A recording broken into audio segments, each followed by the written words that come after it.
episode 34 with Ken Susi. He plays guitar for Unearth. He works for Fishman Pickups. He lifts weights. He takes photos. He's a pretty funny guy.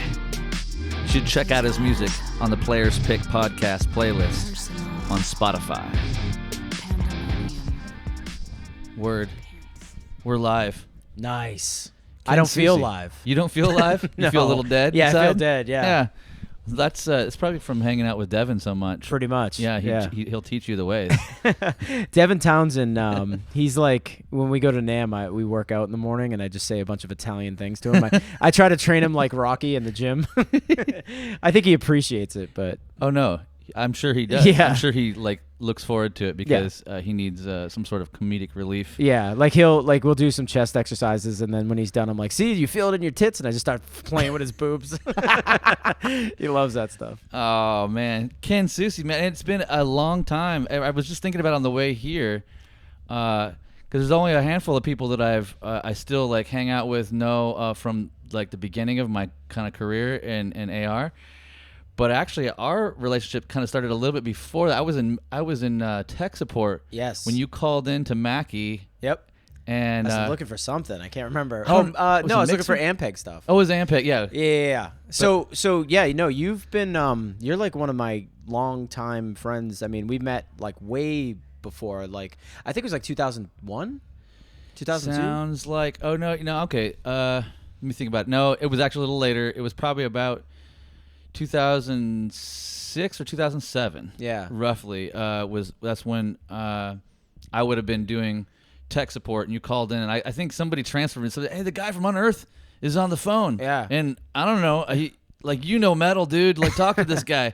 And I was really into the Ampeg, like 8x10s, and then right. the I wanted a STL. Right? SVT CL. CL. Yeah. Yeah. So you guys were nice enough to send me. I still have that. It's amazing. I love Sick. that amp a lot. I remember we connected, and then you guys came through town. We talked.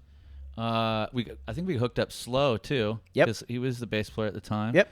And but I was all hyped on VHT shit. I was too. I know at the time, and you were like, "I'm getting rid of my Deliverance cabs. Why don't you come down to the show? Yeah. And give me some cash. Yeah. And I don't have to ship them back." That was actually the best thing ever because we were endorsed with VHT for a very long time, and the Deliverance thing was cool, but it just wasn't what we were looking for at the time. But like we played Oncoming Storm was recorded with VHT cabs, and we were really into the Pitbull and all that type of stuff. So when the Deliverance came out, it was just the speakers had this like thing that we weren't used to. So, yeah. But I know you like them. So yeah, I like it. It was it's a wide. Yep. Like like the fat bottom was more focused. Yep. Which is a funny thing. I think the names might have been better the ways, but yeah, and I ended up getting your Deliverance from Marcus Schaefer because Marcus Schaefer was still at VHT at that moment. Yep. And he refurbed Deliverance number 3. Yep. For me. Yep. And so I put that head on those two cabs, and I rocked that. That was like I recorded with those the next album, and the only thing I really did with that was I had a T-Rex Molar pedal. Yeah. That I used to overdrive that amp a bit. But Huh. It was one of my favorite live situations. It was so responsive. We recorded with that amp, the number 3. I think it was number 3. The Eyes of Fire record with it. Yeah, I was gonna ask because I knew you had VHT cabs on Oncoming Storm, but then you actually had the Deliverance head on 3. Yes. Right? Yeah, the head was on 3. I think we used a Marshall cab. That was like the first time we used a Marshall cab on a recording. Okay. So I don't know. Terry Date, I think, just threw something up that he liked. So oh, Terry. Yeah. Good old Terry. Yeah, I haven't seen or talked to him in a long time. No, I'm sure he's working on huge records. On all the Deftones stuff. Yeah. Yeah. Well, it's cool. Yeah, no, it started back then, and I remember coming out and seeing you guys. One of my favorite live shows. I remember back then. I don't know who you were touring with back then, but I think you were the headliners. And I just remember remarking at your stage presence, number one, because I'd seen you before, but now we were becoming friends, and I was seeing you, and I was like hanging out and trying to take photos of you guys and stuff. And I'll never forget this moment where you're like on. No, I think you had jumped off the cab at this point or whatever, but there was a cute girl in the front row. Yeah. and it was like right before you're gonna like sling the guitar around do the big windmill thing. Yeah. And it's like you looked at this chick and you pointed at her and you're like, you, me, and did the little finger through the whole thing. Yeah. And I was like, Ken's the man. Yeah. I was pretty horned up back then.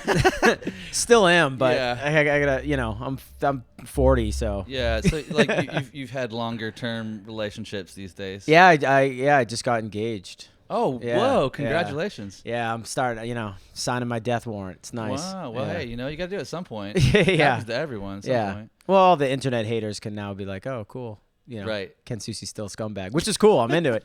I've done a good enough job to piss everybody off, which is a good thing, in my opinion. Yeah. No, it is. Yeah. That's.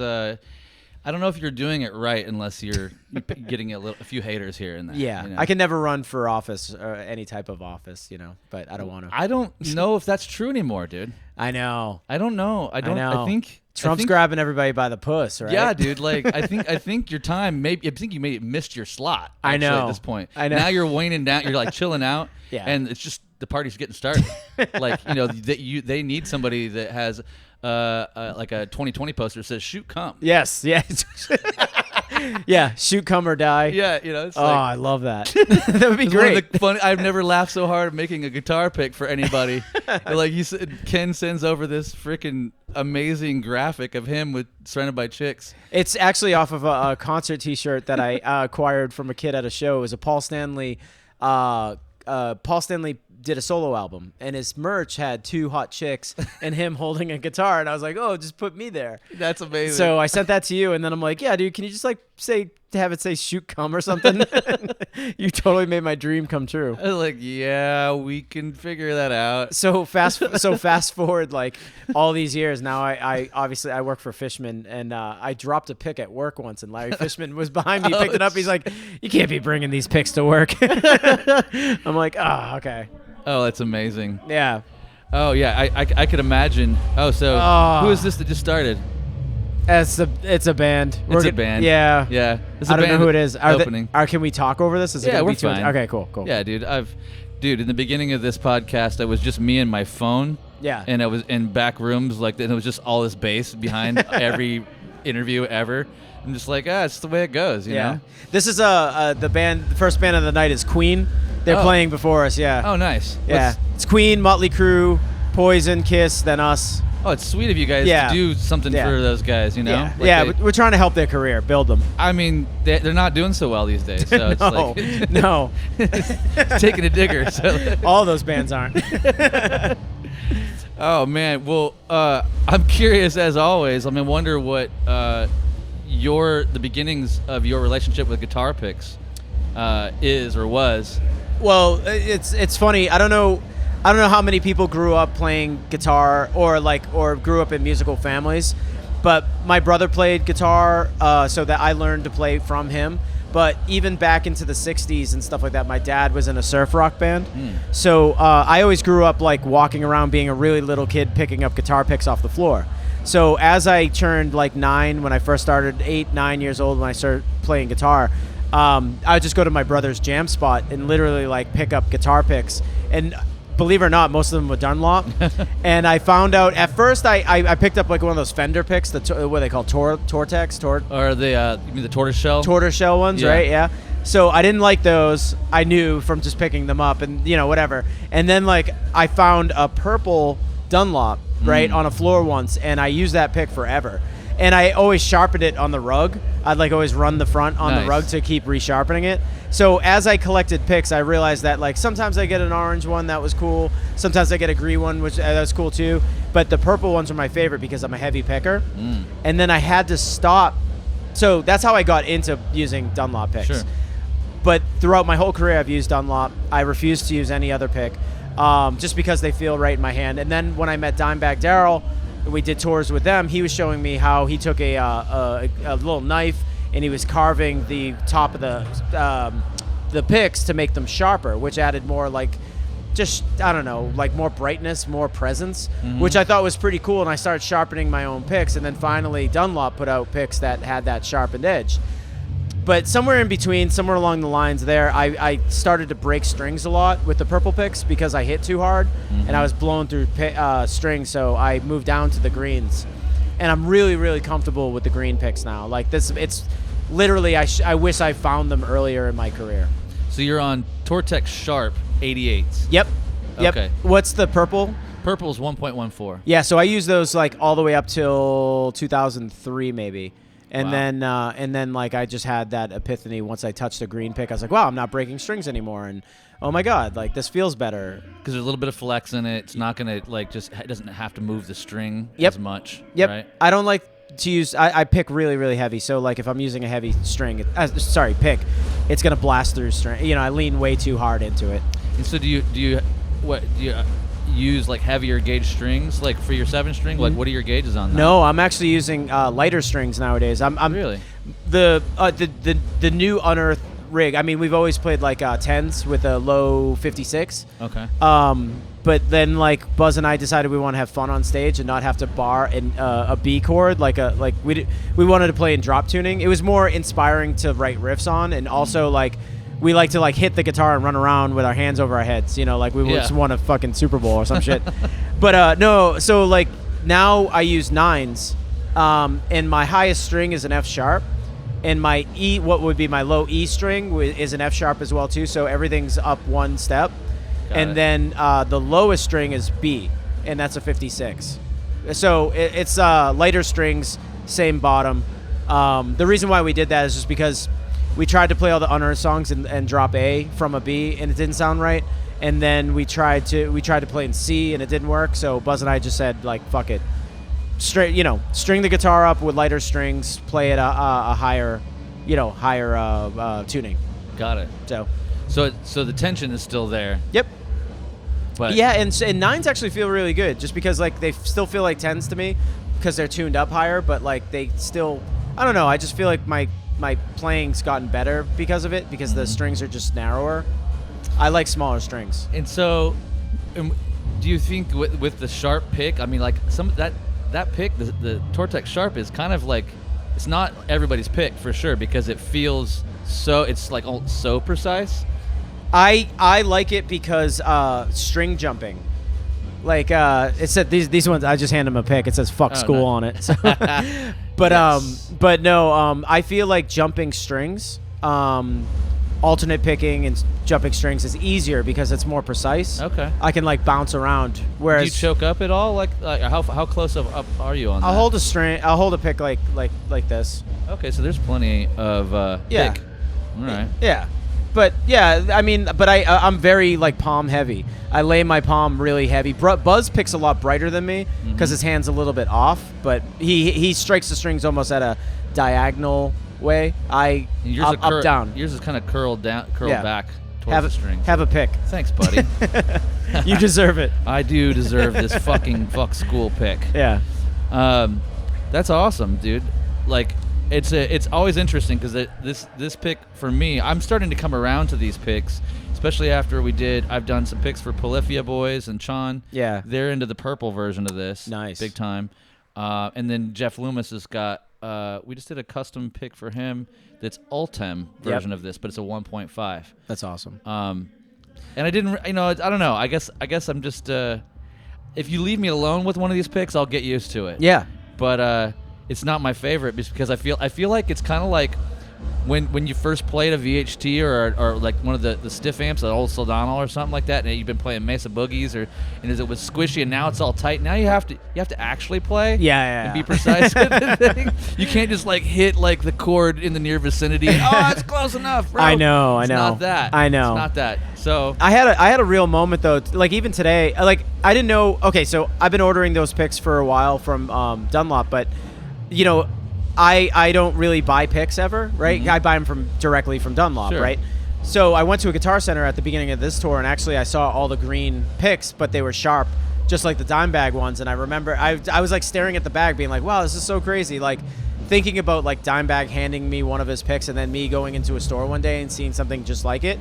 It brought me kind of back, especially on like the anniversary of his passing. right. So it was kind of like, wow, this is crazy that like, you know, life comes full circle sometimes, you know? Sure does. Even if it's just a pick, you know, like, Dude, whatever. But Dime was the very first person to ever give me picks. That's awesome. So it's like it's in a weird, strange way. All these years later, having a guitar pick podcast. Yeah. It's kind of his fault in a weird way. Like, I was curious, like, what year was it that you guys toured together? 2003, right before, I think it was on the Oncoming Storm.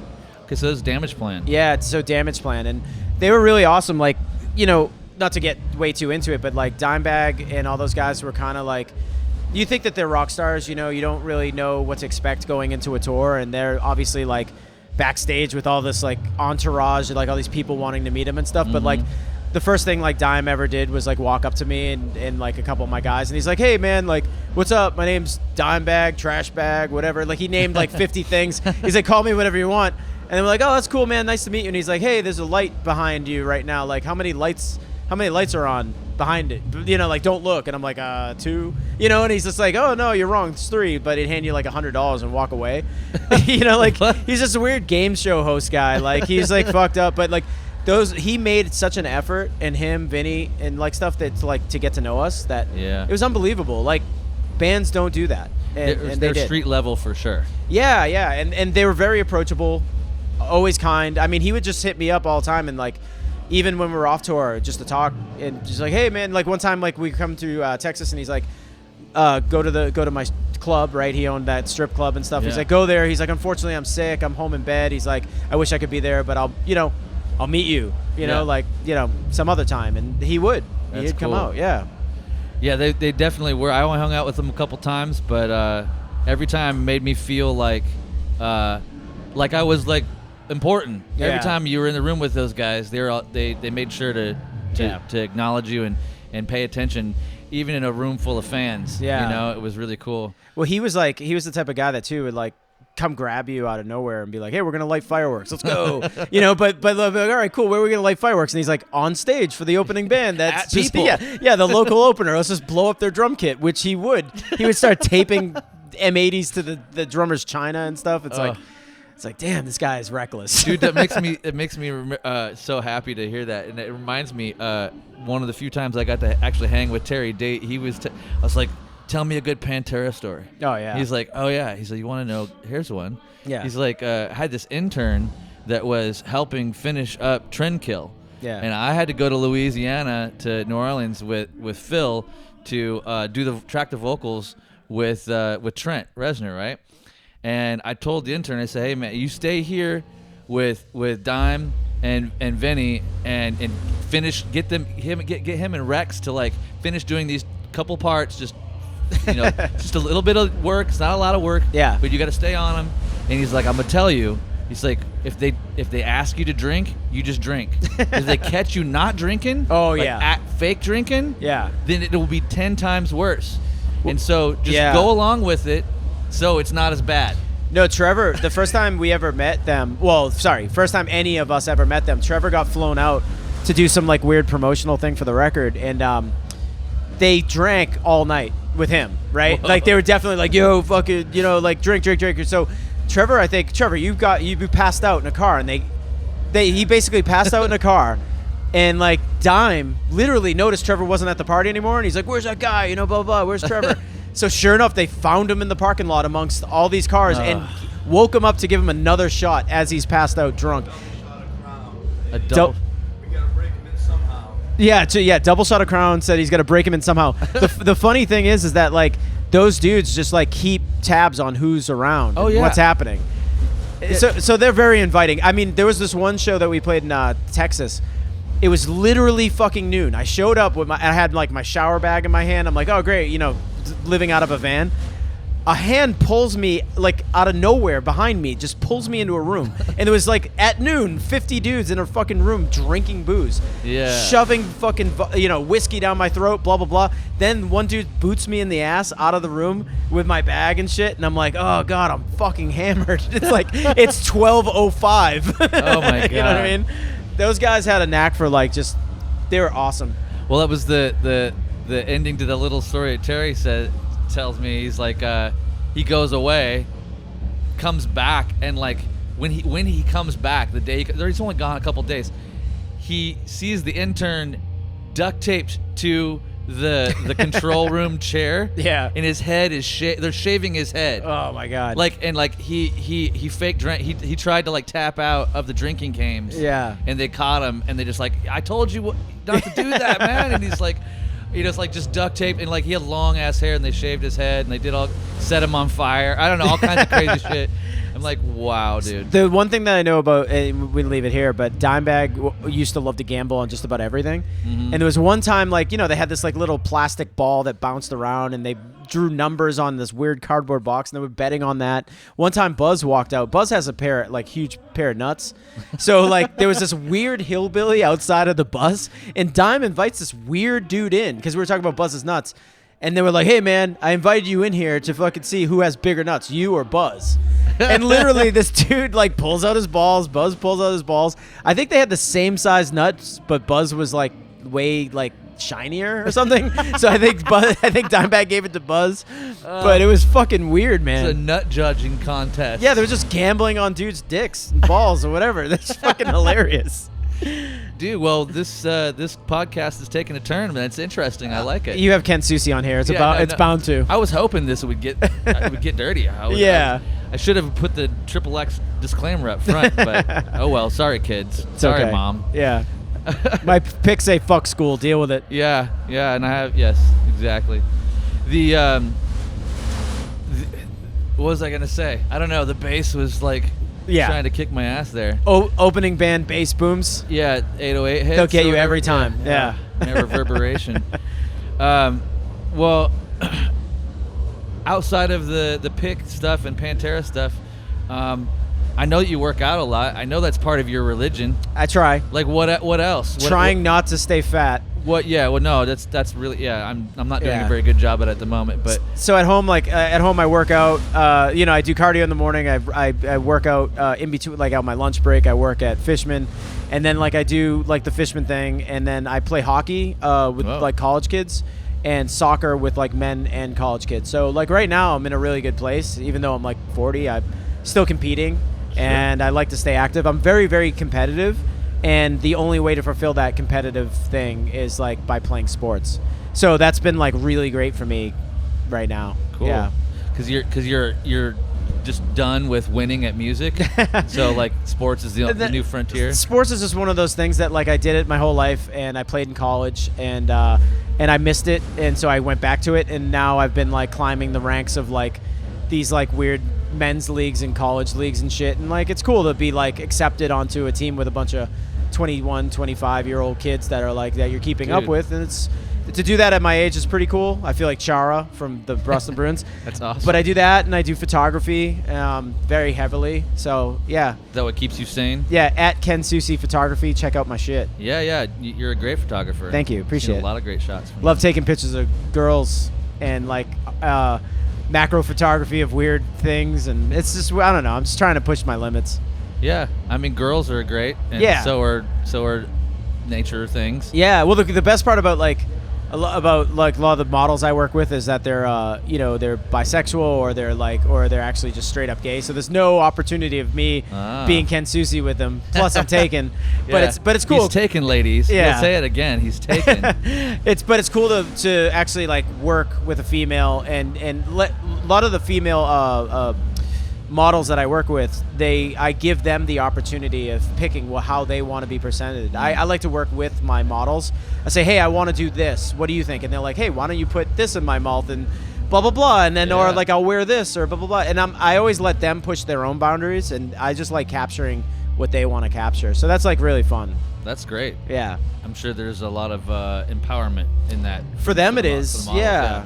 And for me, I'm like all about women's like lib and like how they do their thing. I'm probably not being politically correct, but I really like to see women be empowered and do the things that they want to do. It just is what it is. Well, I'm guessing that you probably like to see people in general do what they want to do and be empowered. Yeah. Yeah, in every facet of life, it's like I like to see people be happy and to succeed and do the things. Like even my friends, like my friend's band does well, you're psyched for them. Yeah. You take a really great photo with this girl that you don't know, that you've just met for the first time, but you have this like creative energy with. That's amazing too. So I've been very blessed to like have this like cool creative life, and I like to do different things all the time. So It's awesome. yeah. Do you find yourself? Would you consider yourself spiritual at all? No, not at all. I'm not like, I was born and raised Catholic, but Okay. I'm not atheist per se. I'm a very like, if I can see it, I believe it, and I'm not spiritual. I'm just a realist, and I like to believe that there's a place where we all go after we die, and I really like to believe that there's a heaven and hell and whatnot, and like, you know, some people claim, like, being Catholic, that there's this thing called purgatory, right, where we're all in this like state of limbo. I consider like the planet Earth being like a state of limbo. Like, I believe this is purgatory. People have the opportunity to do good and bad things, and we get judged if, like, you know, if I'm bringing religion into this, we could be potentially judged on what we do here in order to get to heaven or hell, right? That's one way of looking at things. But as far as my spirituality goes, I'm just not into that. So, but you said you'd like to believe that there's a heaven and a hell. Yeah. Yeah. Yeah, it's just like, I just Like- want to know that like someday when I die, I can like spend all my time with my boyfriend Otto, who's like my main dude. I just want to know that whether we're in hell or heaven or whatever it is. Yeah. I mean, it would just suck to say like you die and then that's it. Like you don't see anything and nothing happens, or I don't know. I don't really care. Yeah, no, it's interesting because I wonder, because I was raised Christian, and I know that there's a certain amount of guilt in not adhering to the thing. Yeah. After, you know, and part of me used to say, oh, I wish, or I hope that there is, and I still do in a way, right? Like Yeah. I still wish that I hope there is something, but I think some of that is riddled with like my own personal guilt around like not adhering to the religion or whatever, Yeah. and where at the end of the day, like I really hope that there isn't a hell. Yeah. To be honest. Yeah. Like I'm not into it. Yeah. I think that's trash. I kind of have like a new, I mean, I've never done this in an interview, but I'll do it with you because you're my friend. But I have a new kind of I have a new view on religion and things and just spirituality in general, like especially like going back to the Bible. Obviously the Bible is like one of these books that people revere as the, you know, the ultimate book, right? It's Sure. You know, someone wrote it, you know, it's about all these stories, but I see the Bible as being kind of like Star Wars, right? In the year 3010, someone like the Earth is gone, you know, and like some weird cave creature pops out and finds a DVD of Star Wars, right? And they're like, whoa, this is the way it was in 1985. Like there was the Force, there was this, you know, Imperial thing. Like I feel like someone just, you know, wrote a book of all these good teachings and stuff, and we kind of like blindly believe it. I think it's good that the book is quote unquote good, but I feel like it's kind of like that Star Wars, you know, thing. Like if someone found like the Bible or someone found Star Wars or Dumb and Dumber someday, people will think that that's what life was like in the past. So I have other theories too, like people like homeless people who like just talk to themselves all day. I believe that they're from the future. They're just like yelling. There's like microchips in their teeth, and they're just reporting back to the future of like what's this. happening. Yeah, like I have all these weird theories, but yeah. No, I get that. I mean, there's definitely way more to that story for sure, the Bible story and all that stuff. I mean, as there would be, there's way more than just a Star Wars story. If that was, you're basing this time period off of that. Yeah. You know. Well, there's stories throughout history. For instance, like those. I'm from Danvers, right, which is technically Old Salem Village, which is technically a part of Salem, right? Yeah. So the whole witch trial thing. I grew up on the street called Putnam Lane. Samuel Putnam. I grew up 2 houses over from where he lived, right? Whoa.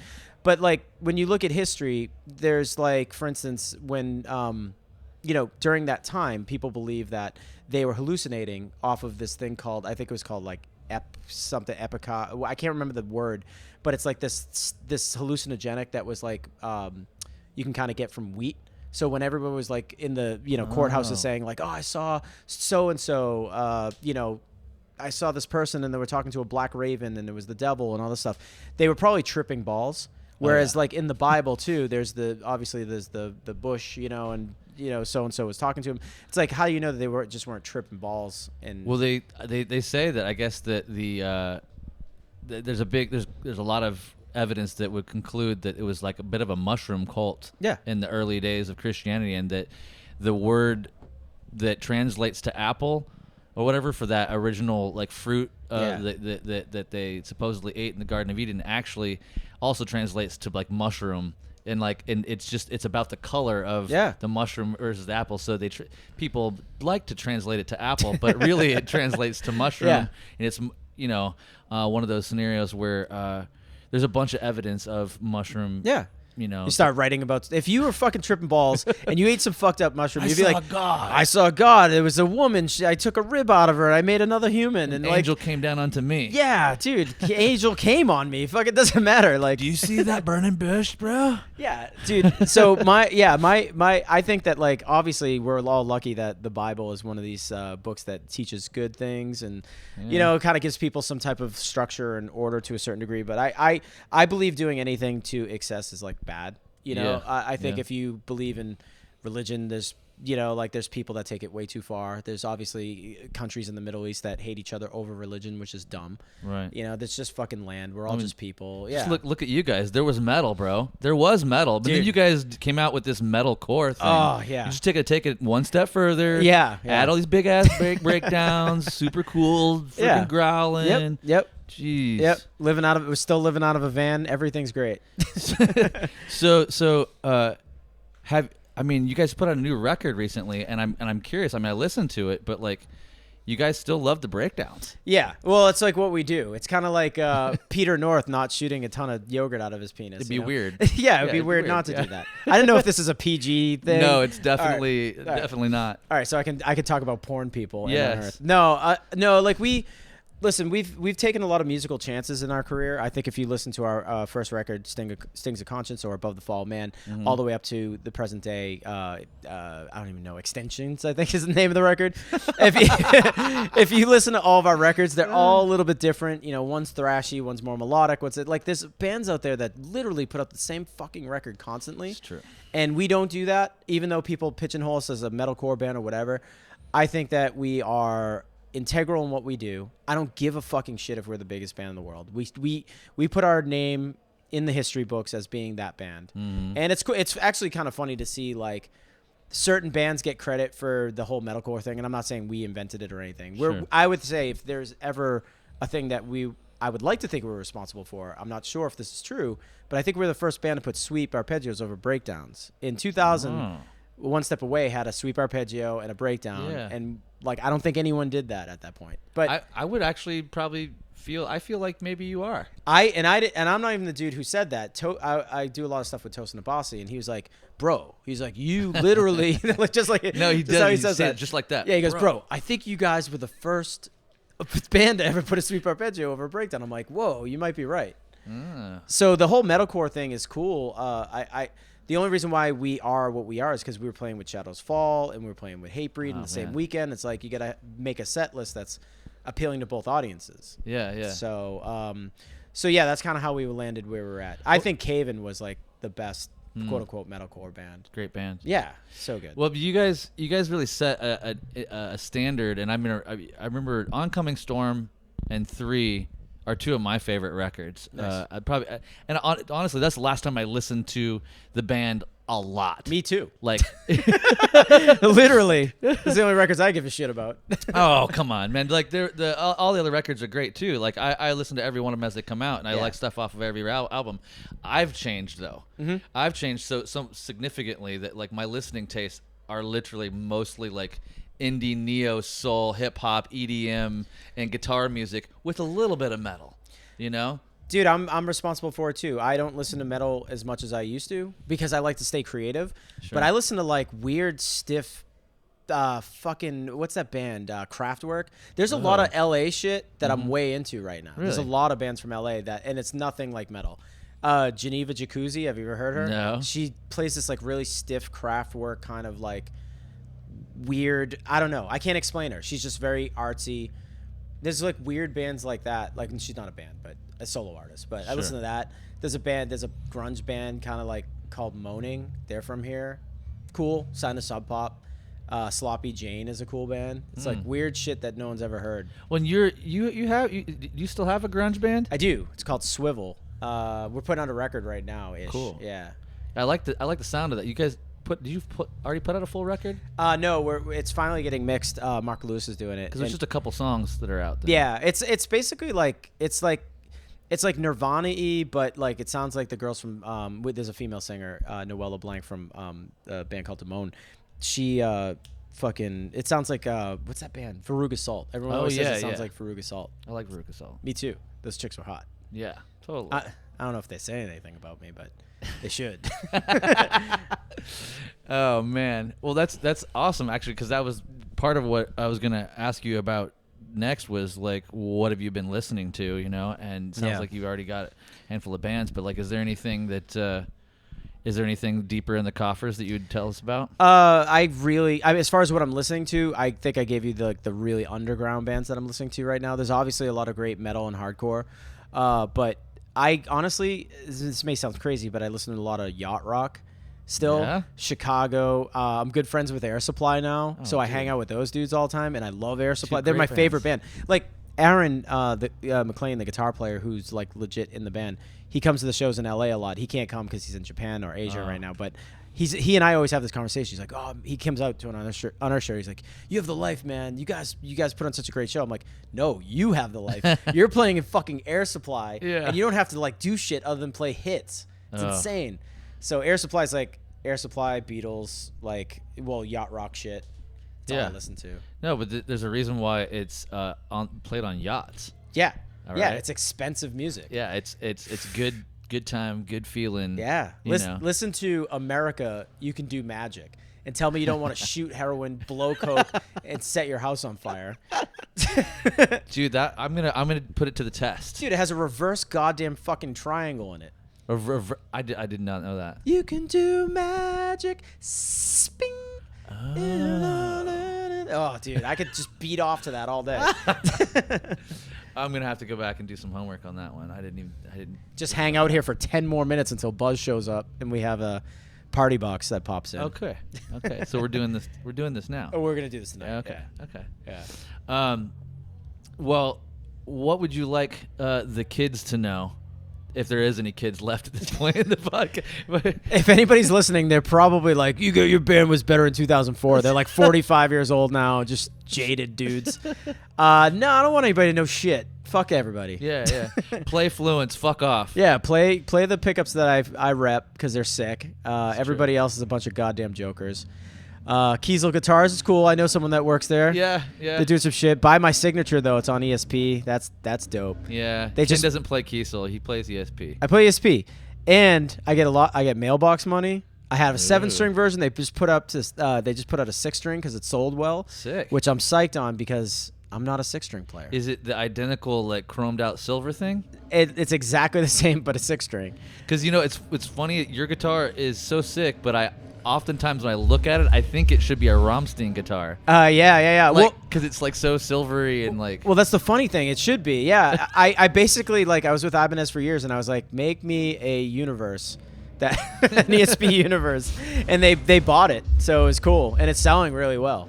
That's awesome. Yeah. That yours has the Evertune on it, right? Yeah. So that was the part of the aesthetic, is that like the Evertune bridge. ESP really didn't believe in that at the beginning, because it was a new technology, and like, you're not putting this on the guitar, and it's adding like X amount of dollars to the guitar, so it made the guitar expensive. But I'm like, no, I believe in this bridge. I really like it. So they ended up like doing what I wanted, which was cool. And the guitar is like clean. There's no dots. There's no fret markers. It says Ken Susi on the back of the headstock, so anyone can really play the guitar. And it's tight because there's a mirrored pickguard, and you can just check yourself out in the middle of the set. Dude, you can blow coke. You can blow coke Mid-set, on that. Yeah. Bro. Yeah. Yeah. But the cool thing is that like the one thing that I've been really proud of is that I designed a guitar that many people played other than myself. Like I woke up a few mornings where like people sending me texts, and it's like, hey, Head from Korn's playing your guitar, and I'm like, are you fucking serious? And sure enough, I open up my phone, it's like Head playing my guitar. Sick. And then like Doc Coyle's playing it from Bad Wolves, and Doc's awesome. Yeah, but there's a million people that like randomly have touched my guitar, and and it's cool to know that like ESP, like, people call and request my guitar specifically, especially like big dudes, Yeah. Well, that's the dream for anybody to create a signature guitar. I mean, and I think probably the most shining example of that is John Petrucci, right, at Music Man. Like, the dude put out a signature guitar that, like, a ton of other great musicians said, "Oh yeah, I know it's got John's name on it, but I'll play it." Yeah.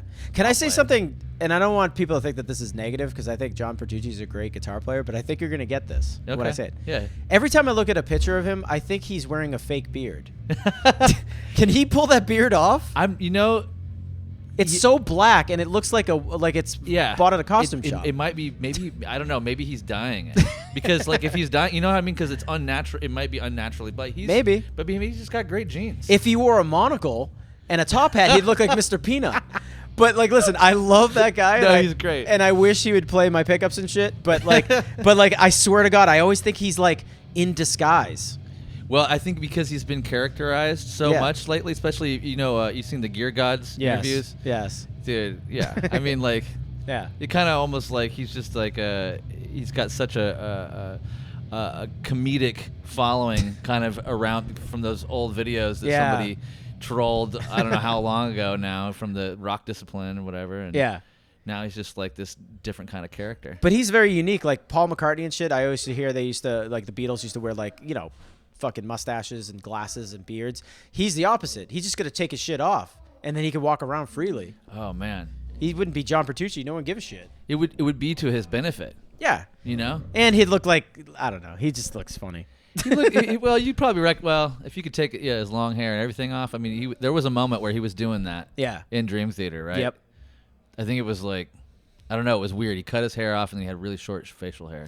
I just want to know about like dudes with beards that long, and this is just not apply to John Petrucci, but like, what do you do about your pubes? Like, I feel like you're obligated to have long pubes if you have if you have a long beard. You're not waxing if you're that guy, right? Me, like, I got a clean cut. My fucking bird's down there. It's nice and tight. Yeah. For a dude with a beard, I think you're committed to having a huge bush. Do you go in to get waxed? No, I just go raw. You just do it yourself. I go against the grain with a razor, old school, nothing, no lube. Are you, you don't nick anything? You're not losing blood on this? Dude, I'm nicking everything. I'm like my penis is like an old ship. You gotta like it's just like barnacles on there. You gotta like whittle them off with a wood with a knife. Just shave off the barnacles. Well used. I have a lot of road wear on that on my pistola.